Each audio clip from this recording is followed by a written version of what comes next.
Over the past few months, much of the talk around Classic WoW has been surrounding the hardcore scene, and a ton of people have been trying it out and seeing what makes it so popular for themselves. And though we do now have official servers confirmed, their release is still sometime later this summer, leaving much to be discussed as to what will or will not be allowed. But it's not just the hardcore scene that has witnessed a revival on the Classic servers. I feel as though this has very much fallen to the wayside, but regular Classic era servers are seeing a huge boom in players. And no, it's not just people semi-AFKing on their bug mounts with Thunder Furies in capital cities, though there are certainly a lot of them. It's people coming back for battlegrounds, open world PvP, raiding, and leveling on entirely new characters. Despite every issue that there is with a server stuck on the last phase of content with a promise of no further updates, people are willing to come back and hit that new character button and just start over again. It seems clear to me that it's not just hardcore players who are making a home in vanilla once again, and I believe both crowds are after something which cannot be achieved by one singular new server release. What I'm saying is, even though we have the hardcore servers confirmed, which is great and all, is it also time for a no changes-ish 2019 vanilla classic fresh? In today's video, I'll be checking out the growth of non-hardcore servers, going into why people are choosing to revisit them now, and ultimately why Blizzard should consider more than just the hardcore servers for the good of the game.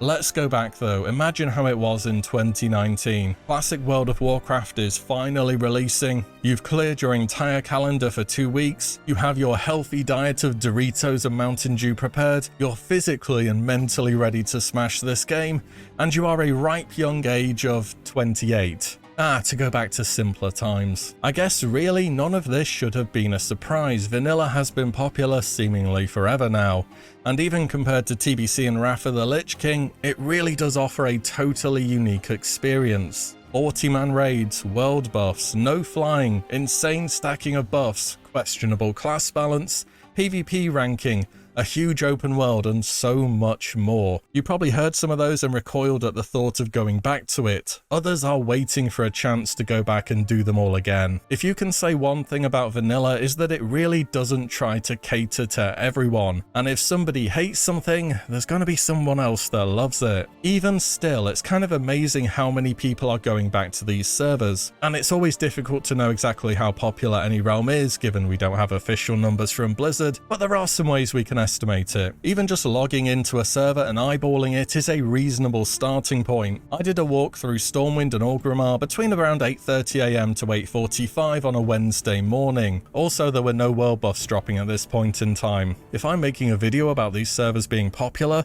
this is potentially one of the worst times I could have possibly picked to get a view of lots of people being logged in. And honestly, I couldn't believe how many players were there in Stormwind, Orgrimmar, leveling zones, or just throughout the world. This was on the Firemore realm cluster on Europe, by the way. There isn't even anything weird going on here with people from different time zones being online now. These are the classic era non-hardcore realms in the morning on a weekday.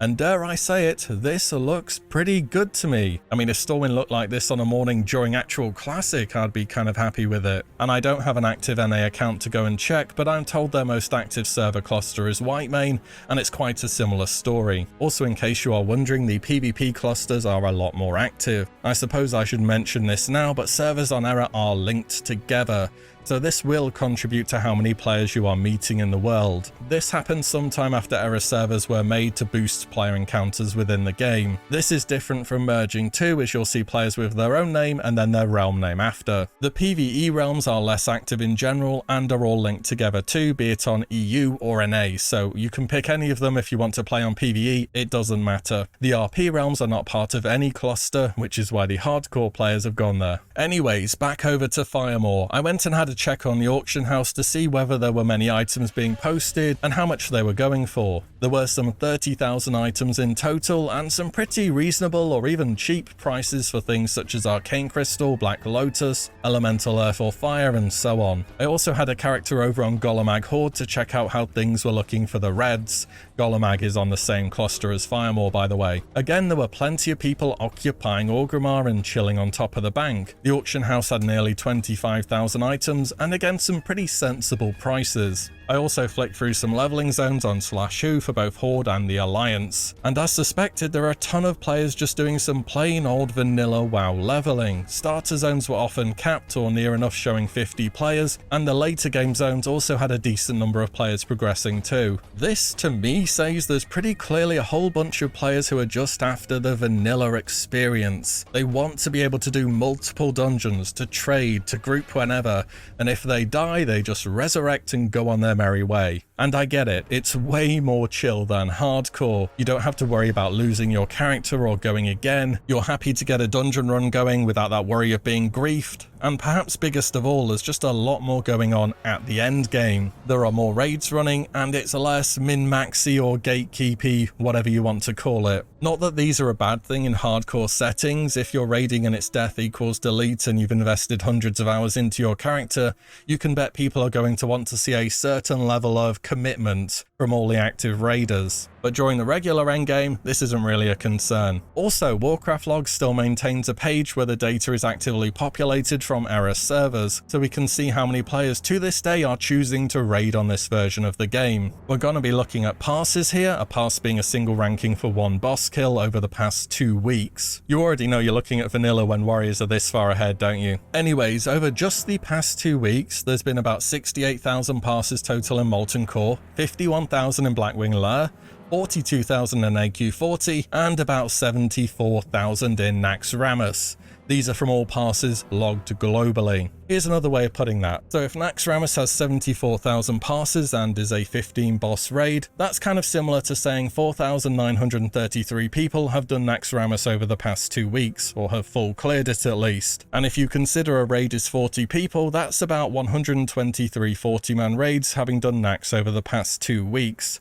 Which is not too bad, actually. People are definitely running the endgame content in vanilla era. I think the popularity of the raids is pretty normal too. A lot of people are coming back to the game, they want to check it out, so they start off with Molten Core.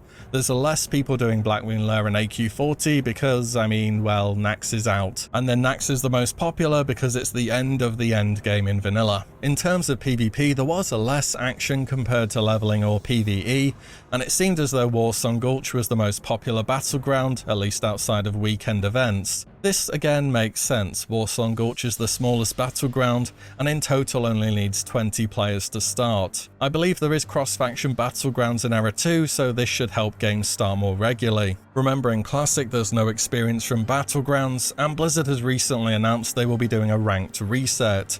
So people in Battlegrounds when I'm doing this video are the hardcore Battleground enjoyers who are playing just for fun and not as much for ranking. If I checked prior to this announcement, I'm confident in saying I would be seeing more people PvPing. The leveling zones were plenty busy though, so you should expect world PvP, just don't expect it to be fair. I mean, you already know there's going to be level capped rogues lurking in Stranglethorn Vale.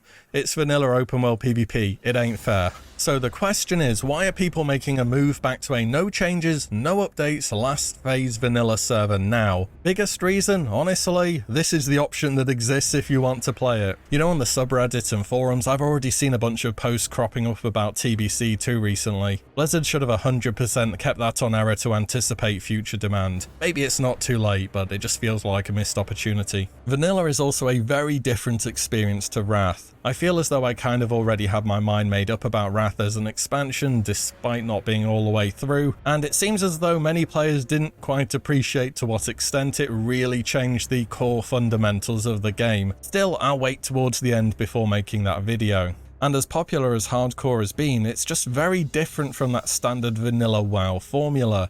You can't do things such as trading or grouping, not to mention having one life. These can all be deal breakers. What we've just looked at seems to tell a story that whilst there is a demand for hardcore WoW, there is equally many players who just want to play your standard vanilla. And while standard vanilla is currently not on the cards, hardcore is.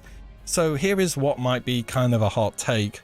I think people who are after fresh kind of want hardcore realms to be that fresh experience, when in reality they should be something completely different. No trading, restrictions on grouping and so on are all part of what makes hardcore WoW what it is. It might be different in other games, they might have different names for it, but it's under this formula the challenge has reached this popularity in the first place. Yes, hardcore is more single player than World of Warcraft is typically, and no, the game was not made to be played like this. This is why we're getting separate realms for it. And there are things that suck about hardcore too, such as queuing for named mobs, enchanting just straight up not being viable to level due to needing rods from blacksmithing, and so on. Do we throw away some of the core aspects of hardcore just to make these things possible again? I don't think you do. What if you had the blacksmithing rods on enchanting vendors where you could trade in some materials for them? And grouping for name mobs is going to be inviting 4 random people around you, you all spam a macro, you get the tag, you say thank you, you disband, and that is it.